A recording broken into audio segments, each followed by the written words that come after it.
설교 말씀은 구약과 신약의 중간에 딱 서 있어요. 세례 요한은 상당히 우리 믿는 사람한테는 중요한 그 위치 있는 분이거든요. 그래서 이제 예수님이 이제 그 말씀을 하셔요. 천국을 침노하는 자는 이렇게 말씀하시죠. 보면 내가 진실로 너에게 말하노니 여자가 낳은 자 중에 세례 요한보다 큰 이가 일어남이 없도다. 그러나 천국에서는 극히 작은 자라고 저보다 크다고 말씀하셨어요. 천국에서는 극히 적은 자도 세례 요한보다 크다는 뜻이죠. 그리고 10절 말씀에 세례 요한의 때부터 지금까지 천국은 침노를 당하노니 침노하는 자는 빼앗는다 그러셨어요. 근데 이제 세례 요한 때부터 지금까지 굉장히 중요한 거거든요. 이 시기적으로 보면 세례 요한과 예수님은 구약의 유대교에서 공부를 하신 분들이에요. 그런데 그 당시 유대교는 뭐죠? 세 파가 있습니다. 여러분이 잘 아는 율법학자, 바리새인파죠. 이 사람들 지식인들이에요. 두 번째로 사두개파가 나와요. 사두개파는 어떤 분들이냐? 아론의 세습 지파예요. 다음에 또 누가 있냐면은 에스네파가 나와요. 에스네파는 어떤 분들인가 하면은 그 공동생활하는 그 주체들이에요. 그 기도를 많이 하는 분들이죠. 이렇게 세 분류가 이제 나오거든요. 그런데 이제 세례 요한이 이제 유대교의 마지막 선지자가 되거든요. 그러니까는 예수님이 천국을 접수를 해버려요. 신약 복음으로. 그래서 유대교의 마지막 구약에서 신약이 기둥을 세우는 거예요. 예, 그래서 저도 처음에는 이게 어떻게 이렇게 해석할 수 있을까라고 고민을 해봤는데, 그래서 이게 세례 요한이 마지막 선지자가 되고 예수님이 12제자를 통해서 그 구약의 반석 위에 신약을 세우는 거예요. 그래서 예수님이 천국을 침노를 해버려요. 빼앗아버려요. 천국 복음으로. 그럼 천국이 성경에서 몇 번 나오나? 37번 나와요. 그러면 이제 그걸 우리가 천국 복음의 실체를 우리가 좀 알아야 되겠죠. 창세기 2장 8절 가보시면 에덴의 동산이 나와요. 에덴의 동산은 우리가 이제 흔히 말하는 파라다이스라고 이상의 세계를, 현실을 떠나서 이상의 세계를 말하는 거거든요. 하나님이 이제 사람을 그쪽에 두시려고 하셨잖아요. 땅의 천국이에요. 두 번째는 여기 보면은 마태복음 11장 11절에 보면은 천국에서는 극히 적다고 얘기했잖아요. 사후 천국이에요. 여기는 우리가 사후에 가실 곳이에요. 거기도 거기 천국에 가신 분들보다 세례 요한이 극히 적은 자라고 취함을 받거든요. 그러니까 이걸 잘 해석해보면 뭔가면은 하나님이 택하셨거든요. 사가랴 제사장의 아들이 세례 요한이잖아요. 하나님이 택하신데도 불구하고 어떤 현상이 일어나느냐? 예수님을 영접하지 않음으로 말미암아, 요즘 말로 공무원으로 얘기하면 제명당해요. 네. 그래서 마지막으로 이제 예수님하고 세례 요한은 불과 6개월 차이잖아요. 외사촌 지간이잖아요. 그런데 6개월 만에 여기서 구약과 신약에서 다르게 해서 보면 이게 마지막 선자로 퇴출돼요. 요즘 말로 하면 퇴출되는 거예요. 그 우리 직분이 얼마나 중요한가. 여기 신학생들 계시잖아요. 우리가 결국 뭔가 하면 길 예비사자예요. 내가 나서면 안 돼요. 나의 교만, 자랑, 우상, 이런 공동체 다 깨지는 거예요. 오늘 그 모습을 우리가 볼 수 있어요. 저는 그런 것만 보고 왔어요. 어쩌면 저는 그런 은사를 받은 분이에요. 잘못된 걸 지적하는 거예요. 디모데후서 3장 16절 말씀하잖아요. 책망과 교훈으로 바르게 하기 위한 거다. 이게 하나님 그 예수님의 사상과 정신을 우리가 배우는 거예요. 우리가 우리 걸 찾고 배우는 게 아니라 오직 주 예수를 부르짖고, 우리 신학생 모든 분들은요 복음을 접하는 목적이지 세례 요한처럼 나무 위에 간섭해가지고 목 잘리는 사람들이 아니란 말이에요. 이걸 오해하고 계셔요. 전부 보면 내 주장, 내가 나서야 되고 내가 잘해야 되고 내가 능력이 있는 사람이다 라고 하는데, 미안하지만 믿지 않는 사람이 보면요, 이건 아닌데, 이건 아닌데 이런 느낌이 있으면 교회 오시면 아무도 없어요. 이거 변해야 됩니다. 이 심각한 문제예요. 이제는요, 반대로 우리는, 저는 그런 마음을 먹어요. 이제는 성도들이 똑똑해야 된다. 우리 복음은, 저는 이제 그 아프리카나 영국에서 공부를 좀 해놓은 사람 중에 하나인데, 뭐 전문가는 아니겠지만, 거기는요, 유대교에서 배울 게 많아요. 가정이 제사권을 가지고 있어요. 거기는요. 이슬람도 마찬가지예요. 항상 아침에 되면요, 자녀들한테 축복을 해요. 축복권이 아버지한테 있어요. 근데 우리는 오해하고 있어요, 지금. 보여요. 질서라는 게 그거예요. 그러니까는, 구약에 뭡니까? 모세가 그러잖아요. 나는 혀가 둔하니까 내가 하나님 사역을 할 수 있겠냐? 이놈아, 너 혀가 아론 있지 않느냐? 이 정부 승부를 우리 유심히 봐야 됩니다. 한 말씀 딱 보시겠습니까? 출애굽기 4장 17절 말씀 쪽으로 한번 보시겠어요?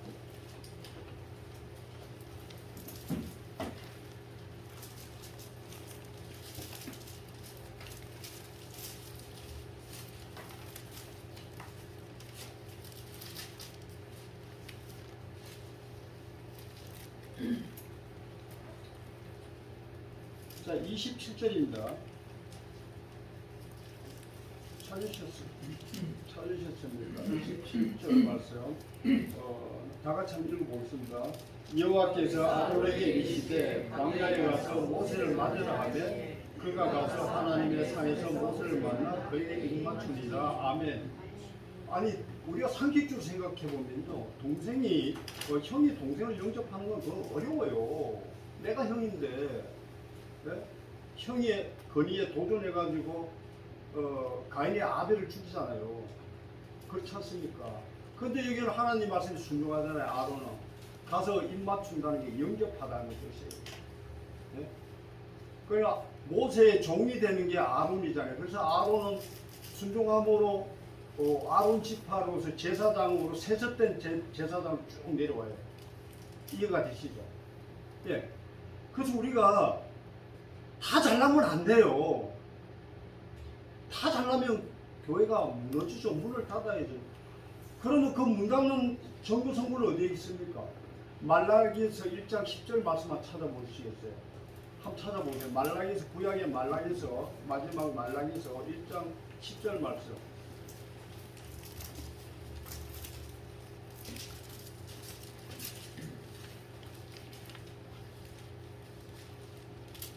찾으셨습니까? 다 같이 공부하겠습니다. 만군의 여호와 이르노니 내가 내다름에 그때에 불사르지 못하게 하여 너희들 중에 성전문을 닫을 자가 있었으면 좋겠다. 내가 너희를 기뻐하지 않으면 너희 손으로 드리는 것을 받지 아니하리라. 이게 하나님 뜻이에요. 여러분 스스로 뭐 막 드리고 막 받고 하는 거 여러분 생각이지 하나님 주시는 게 아니에요. 그래서 성경 말씀 참 어렵습니다, 이거. 예, 이게 이문보로 다 그냥 짝으로 다 해야 돼요. 그래서 여기 오늘 말씀 중에 천국의 비유를 아까 말씀하셨잖아요. 여기서 천국의 비유가 제일 많이 나오는 게 마태복음 13장이에요. 이게 천국장이라고 그래요. 천국복음을 쓰거든요. 그 보면 전부 천국복음은 비유로 말씀하신다. 비유로. 예수님은 비유로만 말씀하셔요. 근데 우리는 실체적인 걸로 얘기하잖아요. 그러니까 우리 이 성경은요, 죄송하지만 우리나라 뭐 역사, 문화, 학문 이게 아니잖아요. 서양 문화잖아요. 그러니까는 서양 문화 생각과 사고가 다 달라요. 전혀 다릅니다, 우리하고는. 그분들은요, 실체를 얘기하고 우리는 그 과정을 얘기해요, 과정을 중요시하는 문화거든요. 근데 그분들은요, 당신하고 나하고 관계가 어떻게 될 것이냐, 이게 그냥 중요하게 생각하는 거예요. 우리는 좀 복잡해요. 막 그러니까 소송을 하면은 끝도 없어요. 막. 근데 저기는요, 간단하게 너하고 나하고 잘못됐다. 제가 영국에서 이런 경험을 했어요. 내가 좀 앞에 먼저 가려고 가다가 영국 사람이 나한테 그러더라고요. 너 좀 경망하다라고 얘기를 하더라고요. 그래서 들어보니까 맞더라고요. 거기는요, 그 질서, 이렇게 터치하는 것도요, 성낙 없이 터치하면 바로 벌금이에요. 우리는 막 밀치고 때리고 막 사고를 확대하잖아요. 영국은 난리 납니다. 그럼 바로 그 잡혀가요. 그러니까 이게 이제 문화의 차이점이거든요. 근데 우리가 그걸 우리는 남의 말을 너무 쉽게 해요. 막 보면 막 내일처럼 잘하고 내일처럼 비방하고 내일처럼 막 굉장히 모순됐다고 난 봐요. 특히 우리 믿는 사람이라면 정말로 인격과 품위가 있어야 된다. 자기 한 말에 대해서 책임을 져야 된다. 못 볼 걸 너무 많이 보니까 좀 내가 시험을 당하겠더라고. 모르겠습니다. 제가 이게 잘못된 생각을 가진지는 모르겠어요. 그래서 오늘 보면 세례 요한이 결국은 뭡니까? 결국 예수님하고 이렇게 가지를 못하잖아요. 그래서 누굴 씁니까? 예수님을 핍하고 죽이고 막 이런 그전에는 사울이지만 지금은 이제 우리가 사도 아닌 사도 바울을 통해서 성경이 만들어지잖아요. 이건 진짜 위대한 말씀이에요. 예수님이 사도 바울을 택한 거는요, 성경을 완성하기 위한 거예요. 이 성경책을 영원한 영생의 말씀을 만들기 위해서 사도 바울을 자기를 핍박하고 자기 예수 교인을 죽이고 이렇게 한 사람을 통해서 들어서 세운 이유가 뭐냐? 이 사람이 기본적으로 지식이 있기 때문에 그런 거예요. 지식 없어서 성경을 못 만듭니다. 지식이 있기 때문에. 가멜라의 제자잖아요. 그 당시 율법학자라는, 요즘 말하면 교수, 신학 교수 정도 될 거예요 아마. 지식이 있으니까 이 성경을 만드는 거예요. 여러분 무지하면 만들 수가 없어요. 맨날 뭐 뉴턴의 법칙 있잖아요. 네? 예. 그럼 누가 좀 떨어지는 감만 보고 있어야 돼요. 그럼 어떻게 오늘 인공위성이 하늘로 올라가고 과학 발전이 있겠습니까? 우리 자연과 앞으로 굉장히 가까이 접해야 되거든요. 우리 지금 미래 젊은 사람들은 예전에 무지했기 때문에 계속 정보를 통해서 과학 발전, 지식 정보를 통해서 과학 발전은 올라가는 거 아니겠어요? 우리가 신앙의 관점을 좀 더 정확하게 봐야 되겠다라는 말씀을 이제 드리는 거거든요.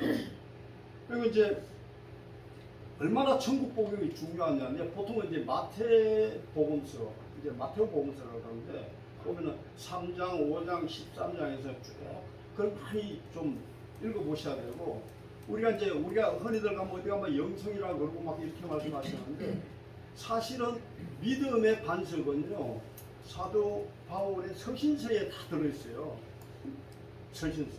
그리고 특히 우리 이제 신학 하시는 분들은 히브리서 5장, 7장, 8장, 9장 아주 깊이 읽으셔야 돼요. 거기 보면 제사장에 대한 반열, 잘못된 거, 돈을 요구하고 내 능력하고 이런 거 다 그걸 하나님 제일 싫어하는 거예요. 그러니까 예수님의 오심으로부터 어떻게 변화가 됐느냐?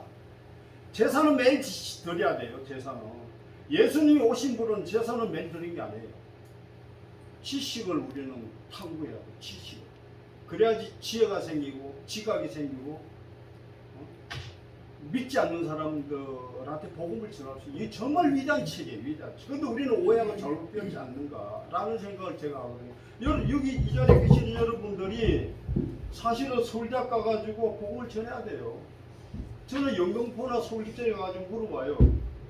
막 열정을 가진 분들이 이제 세례 요한처럼 주 예수를 믿어라 회개하라 천국이 가까이 왕도라 이렇게 말씀하셔요. 그러니까 내가 물어봐요. 가서 이 천국이 무슨 뜻입니까? 물으면 이 양반은 믿으면 되지 그래요.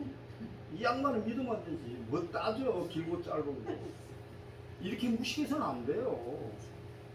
예. 그러니까 조금 전에 봤을 때 천국이 성경에 37번 나온다고 그러셨죠? 하나님이 몇 번 나오고 이런 걸 쫙 그냥 기록해야 돼요. 그것만 해도 3년 걸려요. 다 하려고 그러면. 쉽지 않아요. 그러면 거기서 다 이게 전거 선구예요. 이제 이게 이런 거 있죠. 사복음서, 또 예수님의 공생사, 예? 이런 걸 통해서 보면은 예수님이 뭘 원하시는지 우리가 느낄 수가 있어요.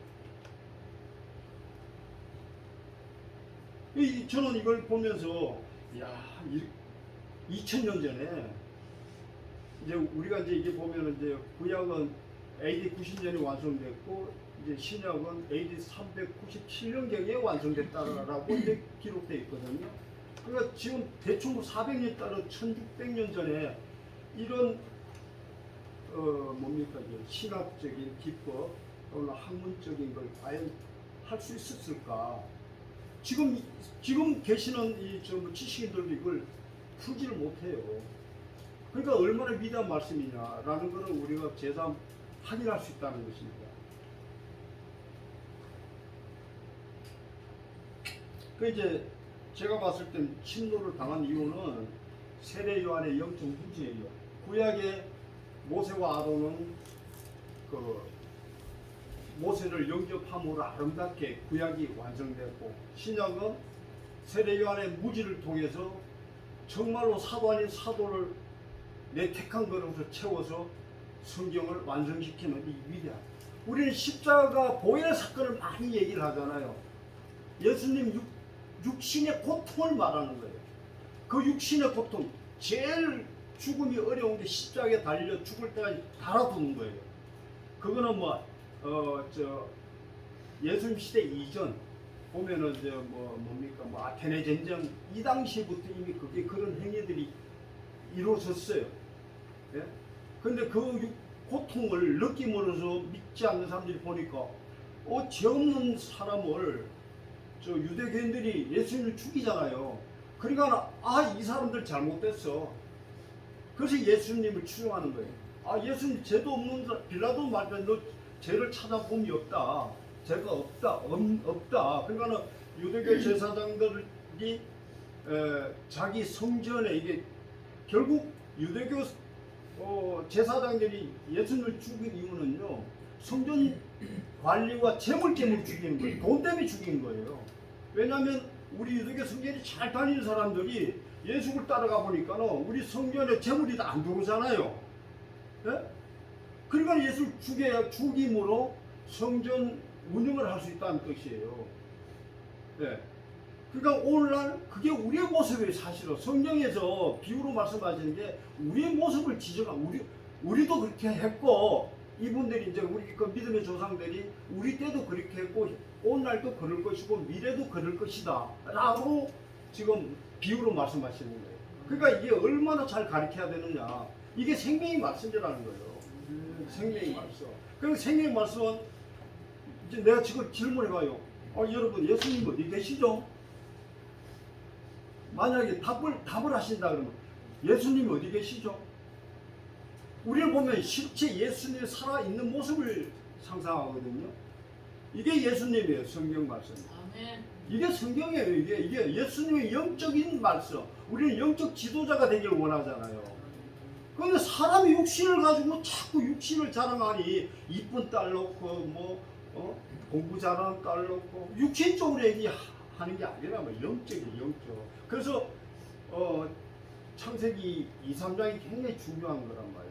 2, 3장이 뭐라고 말씀하시면 이렇게 말씀하시잖아요. 사람인 아담이 하나님의 영, 하나님의 형상을 닮은 거를 우리가 하나님 영이 임재를 해야 되는데 아담이 거부해가지고 에덴의 동에서 쫓겨나잖아요.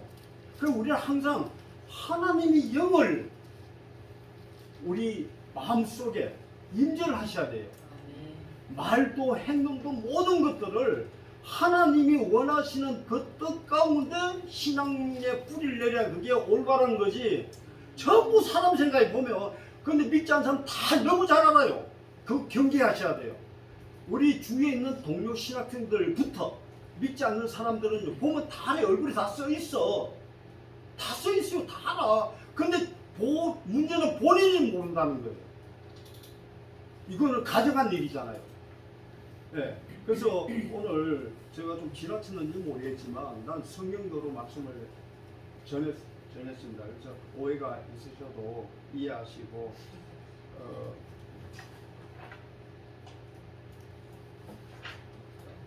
자, 기도드리겠습니다.